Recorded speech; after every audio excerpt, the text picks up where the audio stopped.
Hello students. आज हम study करेंगे पेपर वन का सेक्शन बी।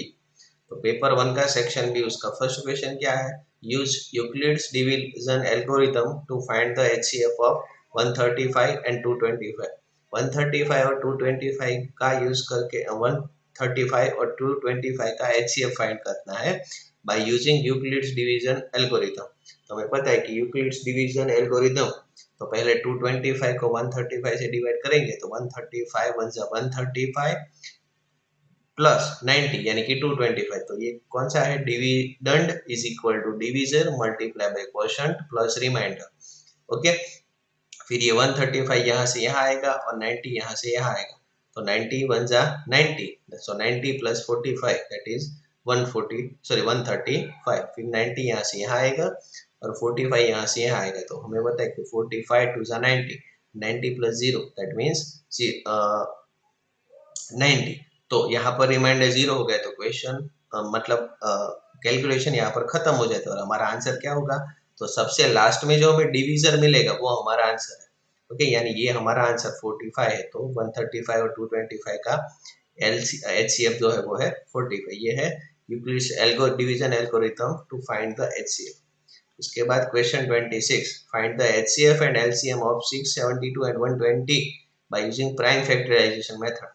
तो अगर आप जैसे पहले के स्टैंडर्ड में जैसे आप प्राइम फैक्टराइजेशन करते थे तो 6 का होता था 2 3 जा 6, यहाँ पर जो है वो प्राइम फैक्टर से मिलने चाहिए। फिर 72 का होता है 8 9 जा, तो 8 यानी 2 रेस टू 3 और 9 यानी 3 रेस टू 2। फिर 120 का होता है तो 2 रेस टू 3 यानी 8 8 3 जा 24 एंड 24 5 जा दैट इज 120। अब एचसीएफ में आपको क्या लिखना है? तो जो सबसे छोटे नंबर्स और सबसे छोटे पावर के, मतलब जो नंबर्स रिपीट होते हैं वो, और जो रिपीट होने वाले हैं उसमें सबसे छोटी पावर जिसकी है वो। तो यहाँ पर आप देख सकते हैं 2 के अंदर सबसे कम पावर जो है वो इसकी है, तो वो आएगा 2। और यहाँ पर देखिए 3 की सबसे कम पावर यहाँ पर है तो 3, और 5 है लेकिन 5 यहाँ पर आता है लेकिन इन दोनों में नहीं आता, इसलिए 5 रिपीट नहीं होता है तो उसको कंसिडर नहीं करना है। तो एचसीएफ कितना होगा 672 और 120 का 6। और एलसीएम क्या होगा? तो एलसीएम के अंदर क्या करना है? तो जो रिपीट होता है वो भी लेना है और जो नहीं रिपीट होता है वो भी लेना है, और जो रिपीट होता है उसमें सबसे ज्यादा पावर है वो कंसीडर करना है। तो इसमें आप 2 को देखिए तो 2 के अंदर सबसे ज्यादा पावर 2 रेस टू 3, फिर 3 के अंदर सबसे ज्यादा पावर 3 रेस टू 2 और बाकी बचा 5 इज इक्वल टू 360। तो 2 रेस टू 3 यानी 8, 3 रेस टू 2 यानी 9, तो 8 9 जा 72 and 72 multiply by 5, so that will give you 360. Now question number 27, find a quadratic polynomial the sum and product of whose zeros are 4 and 1। तो sum of zeros यानी alpha plus beta and product of zeros यानी alpha into beta. तो alpha plus beta is equal to 4 and alpha into beta is equal to 1। So required polynomial p of x is equal to, हमारे पास formula है x square minus alpha plus beta into x plus alpha into beta. तो alpha plus beta है 4 and alpha into beta यानी 1। तो value put कर दोगे तो आपको आंसर मिल जाएगा। उसके बाद question number 28, find the 11th term of the from the last of the AP 10 7 4 and minus 62। Okay, अब जैसा कि हमें पूछा है, लेकिन कौन सा टर्म पूछा है? 11th term from the last, मतलब कि लास्ट से स्टार्ट करके जो 11th टर्म है वो है हमारा, वो जो है वो हमें फाइंड करना है।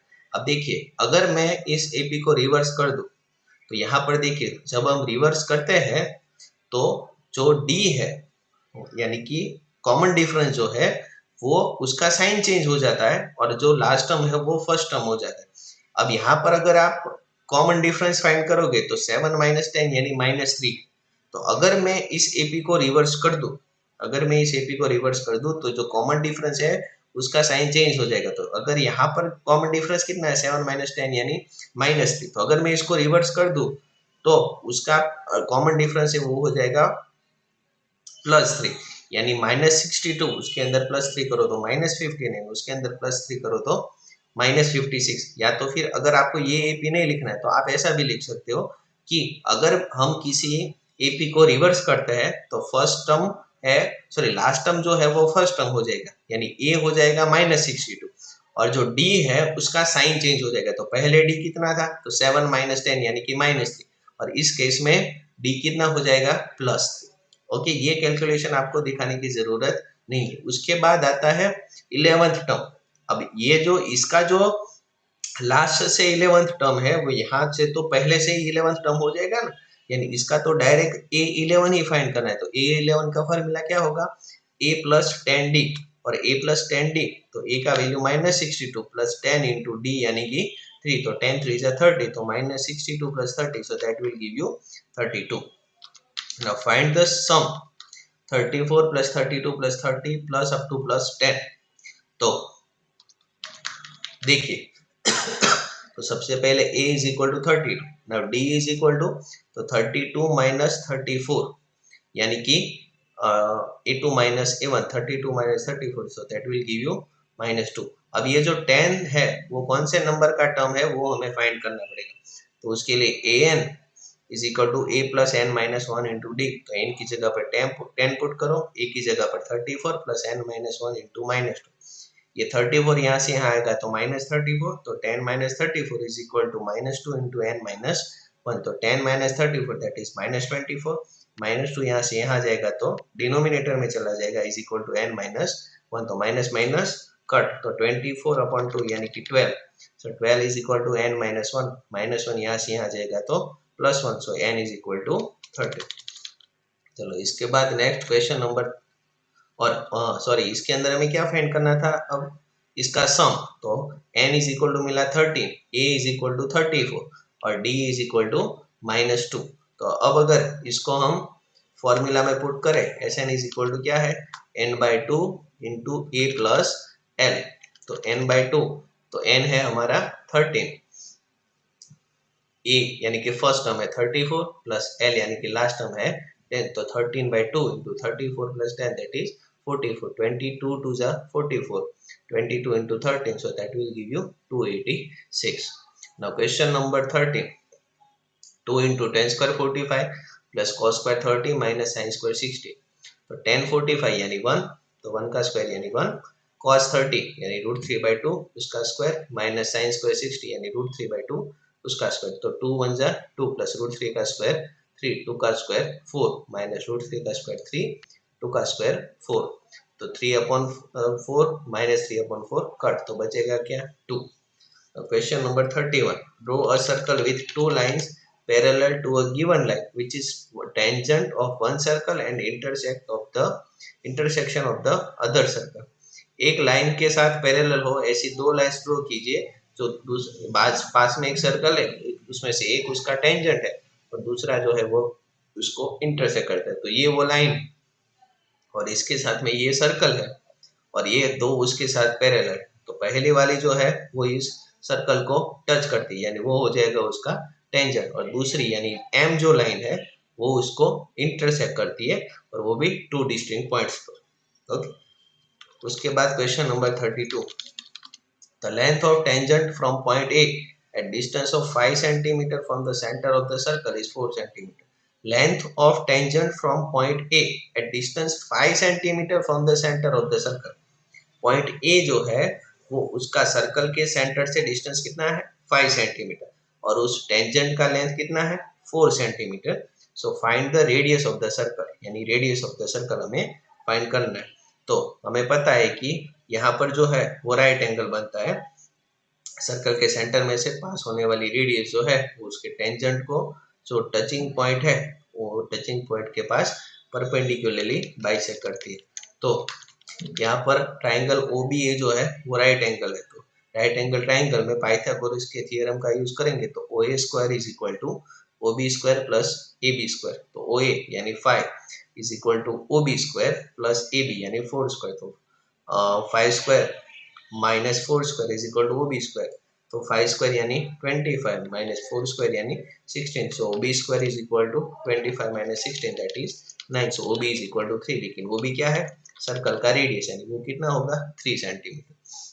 नाउ टू कॉन्सेंट्रिक सर्कल, ये दोनों कॉन्सेंट्रिक सर्कल्स है। कॉन्सेंट्रिक सर्कल्स मतलब ऐसे सर्कल्स जिसका सेंटर सेम है लेकिन रेडियस डिफरेंट डिफरेंट, तो आप यहाँ पर देख सकते हो कि दोनों का रेडियस जो है वो डिफरेंट डिफरेंट है, लेकिन जो सर्कल का सेंटर है वो कैसा है, सेम है। तो दोनों का रेडियस कितना है, एक का 5 सेंटीमीटर, दूसरे का 3 centimetre. Find the length of the कोड of the larger circle which touches the smaller circle. तो ये देखो, ये लार्जर सर्कल की कोड है ए बी, जो स्मॉलर सर्कल को टच करती है। तो लार्जर सर्कल की कोड ए बी स्मॉलर सर्कल को एम पॉइंट पर टच करती है। छोटे सर्कल का रेडियस 3 सेंटीमीटर, बड़े सर्कल का रेडियस 5 सेंटीमीटर।